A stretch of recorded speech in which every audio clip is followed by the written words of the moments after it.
Hey you guys, it's me Rachel here with Senza Tempo Cane Corso. Savannah's fixing to let Velocity out. She's a wild and crazy whammon. So we just got back from Houston. I am so exhausted. I'm working on 4 hours of sleep.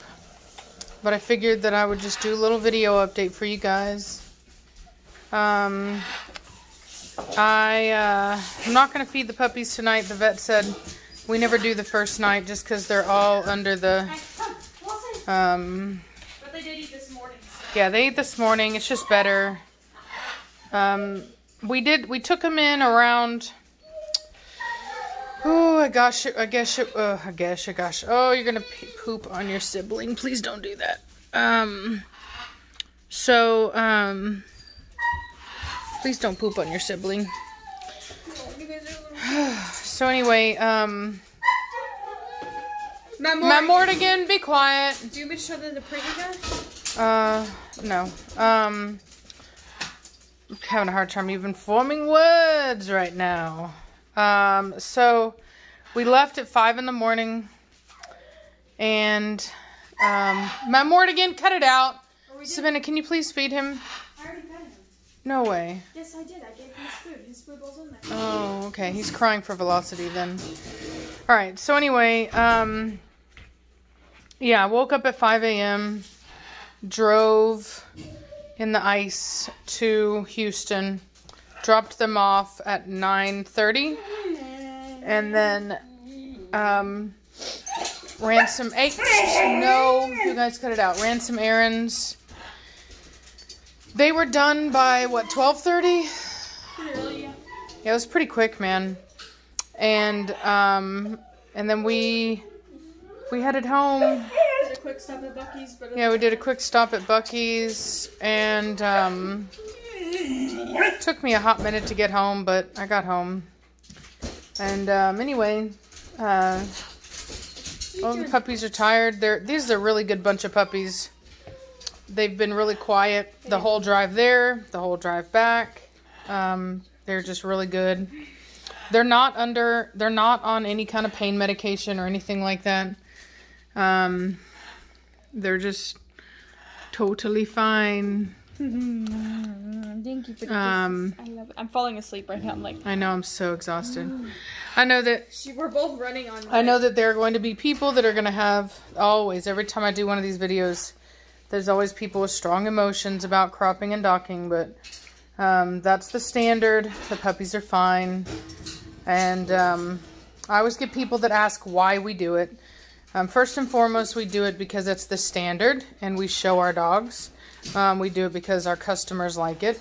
Second of all, we do it because working breeds and specifically breeds that are used for guarding and protection, things like that. The ears can be an issue. People can grab onto the ears as they're playing or when they get into fights. The ears are the first things to get shredded and grabbed on, and it's very hard for them to heal after that. And first and foremost, it also helps to prevent ear infections. And the nature part, in nature you won't find an animal. As well as ear hematomas. So there are lots of health benefits to it. It's more of a preventative measure than anything. So there's a host of reasons why we do it. You know, everybody's going to have their opinions one way or the other, and that's fine. Everyone has the right to do what they want to do. But as far as I'm concerned, you know, if you spay and neuter your pet, you don't get to have an opinion on ear cropping. That's just my personal opinion. Either preventative surgeries are okay or they are not. And spay and neuter is a preventative surgery.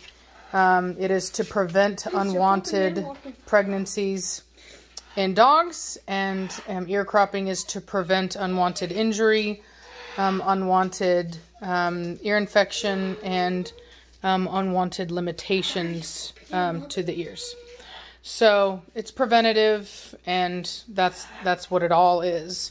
So anybody can have any feeling they want to about it, but you know, like I said, if you're okay with doing spay and neuter, then in my opinion, you don't get to have an opinion about this, because it's just, it's highly hypocritical and selective and illogical. So, because there's, unlike ear cropping, which doesn't have any health issues associated with it other than the surgery itself and the risks associated with anesthesia, spaying and neutering, particularly neutering, has a lot of health issues associated with it.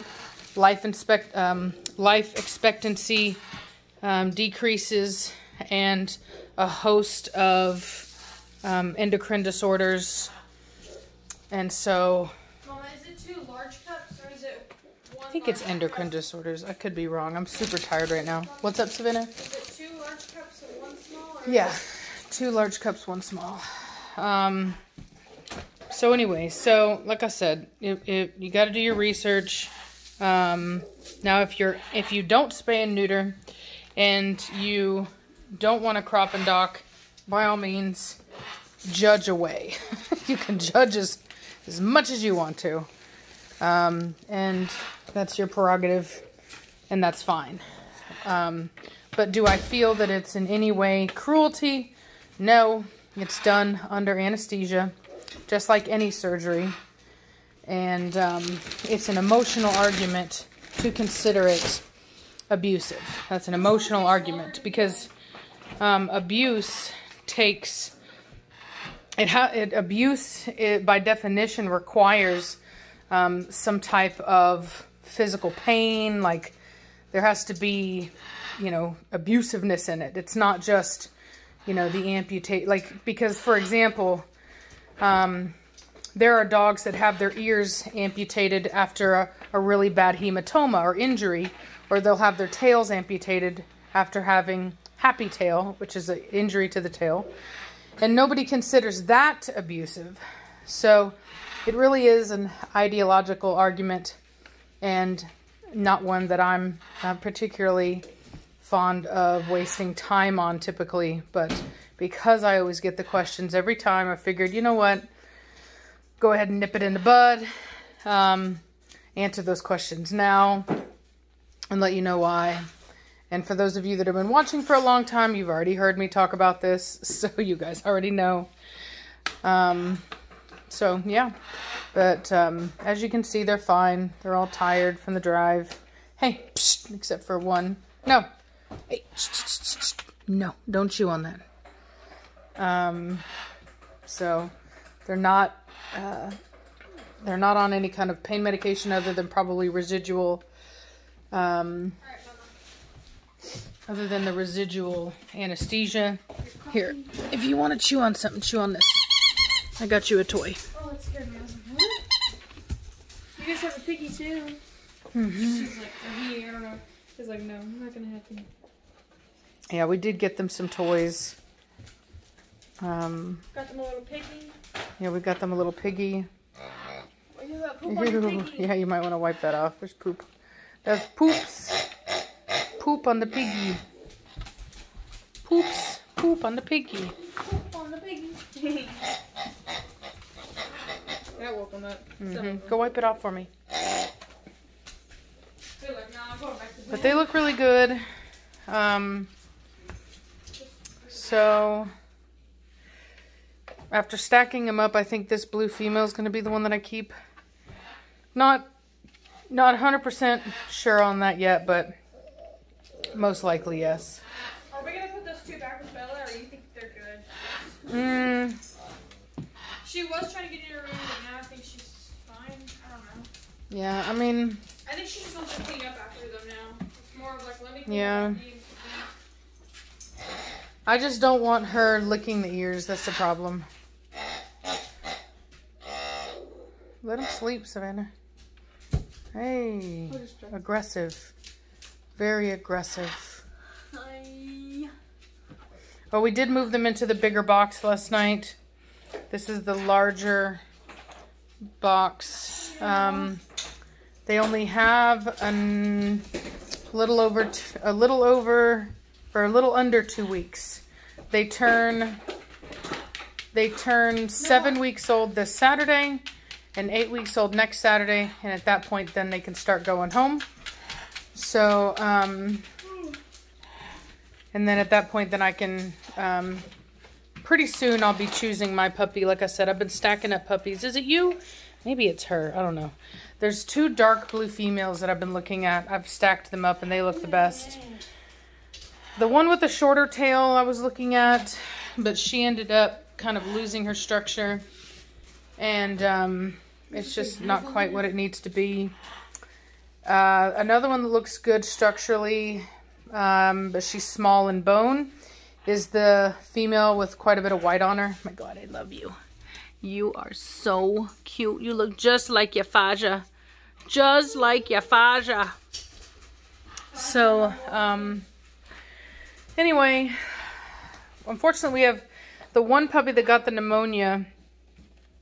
Her hair started to get really thin and she started to basically shed her coat out. I thought she was going to lose all her hair. I thought something was up with her, but I spoke with a breeder friend of mine and he instructed me to buy this certain kind of soap. It's like a dial soap. It's a gold one.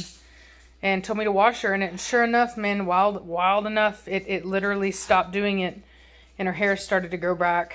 So he said that he thinks that her immune system just kind of took a hit after the pneumonia.